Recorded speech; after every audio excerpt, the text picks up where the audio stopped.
दोस्तों, Saudi Arabia के future king Mohammad बिन सलमान एक शाही खानदान में पैदा हुए जो कि अब क्राउन प्रिंस हैं।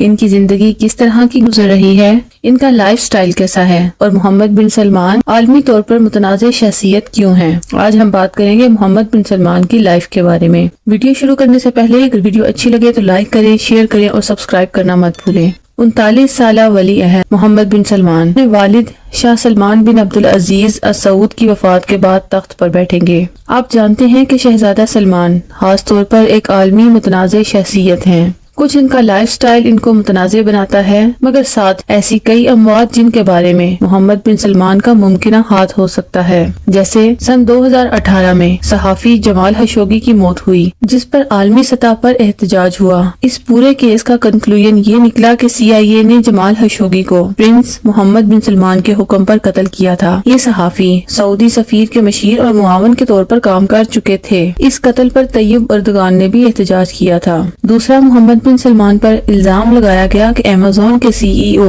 के सेल फोन को हैक किया गया है। उम्मत मुस्लिमा की मोहम्मद बिन सलमान पर गजा के हवाले से तनकीद हो या सऊदी अरेबिया में चर्च की ओपनिंग के हवाले से खबरें मोहम्मद बिन सलमान को हमेशा निशाने पर रखती हैं। तमाम तनाज़ात और खबरों के बावजूद मोहम्मद बिन सलमान अपने शहाना तर्ज जिंदगी के बारे में मशहूर हैं। मोहम्मद बिन सलमान 31 अगस्त 1985 को पैदा हुए। सऊदी किंग सलमान बिन अब्दुल अजीज और इनकी तीसरी बीवी फदा बिनते फलाह के बेटे हैं। 2015 से लेकर 2022 तक डिफेंस मिनिस्टर भी रह चुके हैं और 2022 से अब तक ये सऊदीया के प्राइम मिनिस्टर हैं। ऑफिशियली क्राउन प्रिंस हैं और सऊदीया की तमाम हुकूमत को चला रहे हैं। मोहम्मद बिन सलमान ने किंग सऊद यूनिवर्सिटी से लॉ की डिग्री हासिल की। सऊदीया की सबसे पुरानी यूनिवर्सिटी है। अपनी तालीम पर $1 मिलियन खर्च किए और महंगी तरीन तालीम हासिल करने के बाद हुकूमती मामलात को देख रहे हैं। ये बात है सन 2015 की, जब सऊदी किंग अब्दुल्ला की वफात हुई तो मोहम्मद बिन सलमान के वालिद सलमान बिन अब्दुल अजीज किंग बन गए और मोहम्मद बिन सलमान को डिफेंस मिनिस्टर अपॉइंट किया गया। कुछ ही महीनों में मोहम्मद बिन सलमान ने अग्रेसिव मिलिट्री लॉन्च की, जिसने यमन में खाना जंगी में फौजी मुदाखलत की, जिसे ऑपरेशन डिसिसिव स्टॉर्म के नाम से जाना जाता है। ये जदीद हिस्ट्री के बदतरीन बहरानों में से एक था। इसके कुछ अरसे बाद ही मोहम्मद बिन सलमान को रियासती तेल कंपनी अरामको का इंचार्ज बनाया गया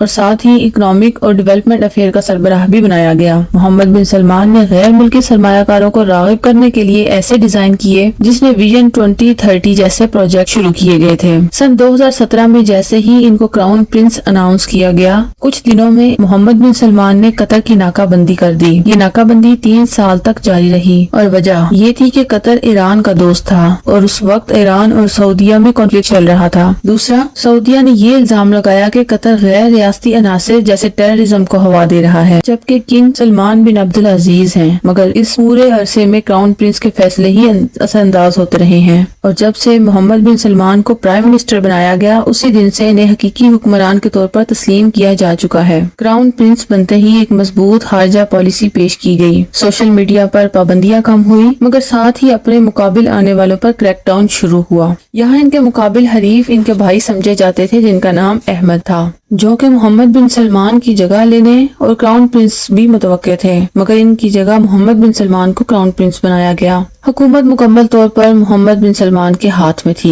किंग सलमान बहुत ही कम मौकों पर मुदाखलत करते जब मोहम्मद बिन सलमान किसी मुसीबत में होते, जैसे जमाल खशोगी कत्ल केस हो या 2022 में मोहम्मद बिन सलमान को प्राइम मिनिस्टर बनवाना हो। इसी दौरान सन 2017 में जब लबनानी वजीर आजम साद अल हुरैरी रियाज के दौरे पर थे, एक बहुत ही अजीब और ऑकवर्ड सी सिचुएशन देखी गई। इसी विजिट के दौरान साद अल हुरैरी ने अचानक इस्तीफा दे दिया और खुद रियाज में ही गायब हो गए। रियाज सऊदीया का एक शहर है। मोहम्मद बिन सलमान पर जब इंटरनेशनल लेवल पर प्रेशर डाला गया तो हुरैरी को वापस अपने मुल्क लबनान जाने की इजाजत मिल गई और जैसे ही साद अल हुरैरी अपने मुल्क लबनान पहुंचे, उन्होंने अपना इस्तीफा मुअत्तल कर दिया। इस अजीबोगरीब वाक़े के पीछे हालात क्या थे, किसी को कुछ समझ नहीं आया। उसके कुछ ही अरसे में एक ऐसी प्रेस कॉन्फ्रेंस हुई जो मुकम्मल तौर पर सरमायाकारी के लिहाज से थी। मोहम्मद बिन सलमान से जब अल हुरैरी के इस इस्तीफे और अगवा के मुतालिक सवाल पूछा गया, जिसका जवाब मोहम्मद बिन सलमान ने मजाक उड़ाते ہوئے غیر سنجیدہ دیا۔ محمد بن سلمان نے پرائم منسٹر بننے کے ساتھ اپنے بہت سے بزنس مین، پرنس اور اہم عہدیداران کو اس دوران گرفتار کیا۔ یہ گرفتاریاں محمد بن سلمان کی جانب سے وفاداری حاصل کرنے، اپنی حکومت کو سیکیور کرنے اور اسٹرانگ کرنے کے لیے کی گئی تھی۔ جس کی وفاداری پر ذرہ برابر بھی شک گزرتا اسے اٹھوا لیا جاتا، غائب ہو جاتا یا مروا دیا جاتا۔ محمد بن سلمان کے دور حکومت میں سیاحت کو فروغ دینے کے لیے سینما گھروں پر سے پابندی ہٹائی گئی۔ عورتوں کو کھیلوں کے مقابلے میں شرکت کی اجازت ملی۔ عورتوں کے ڈریس کوڈ میں نرمی کی گئی، ان کو ڈرائیونگ لائسنس حاصل کرنے کی اجازت ملی اور بغیر محرم کے سفر کرنے کی اجازت دی گئی۔ محرم کے بغیر منی ارن کرنے کے وسائل مہیا کیے گئے۔ غرض یہ کہ عورتوں پر سے پابندی محمد بن سلمان نے مکمل طور پر ہٹا لی۔ اب جبکہ کووڈ میں بہتر معیشت کے بعد 2022 میں محمد بن سلمان پرائم منسٹر بنے تھے تو محمد بن سلمان نے انٹرنیشنل ریلیشن کو مضبوط کیا اور نئے راستے کھولنے پر توجہ دی، جس میں سب سے پہلے اسرائیل کے ساتھ سعودی تعلقات کو بحال کرنا شامل تھا۔ اس کے بدلے میں محمد بن سلمان چاہتے تھے کہ نیوکلیر پروگرام میں اسرائیل مدد کرے، مگر چونکہ امریکہ اسرائیل اور سعودیہ کے بحال تعلقات تو چاہتا تھا مگر نیوکلیر پاور میں ہیلپ کرنا، اسی مقصد کے تحت 2023 میں محمد بن سلمان نے چین سے بات چیت شروع کی، جس کا سب سے بڑا فائدہ سعودی ایران تعلق کا بحال ہونا تھا اور دہائیوں سے چلی آ رہی ناراضگی سے مسلم اتحاد پر برا اثر پڑ رہا تھا، جسے چین کی مدد سے حل کیا گیا۔ حیرت انگیز بات یہ تھی کہ ایران کے ساتھ تعلقات بحال ہوتے ہی امریکہ نے سعودیہ کو جوہری پاور میں مدد اور اسرائیل کے ساتھ تعلقات بحال کرنے کی پیشکش دوبارہ کی۔ ساتھ ہی امریکہ خلیجی ممالک میں سعودیہ کا دفاع کرے گا اور بدلے میں اسرائیل اور سعودیہ کے تعلقات انٹرنیشنل لیول پر بحال ہوں گے۔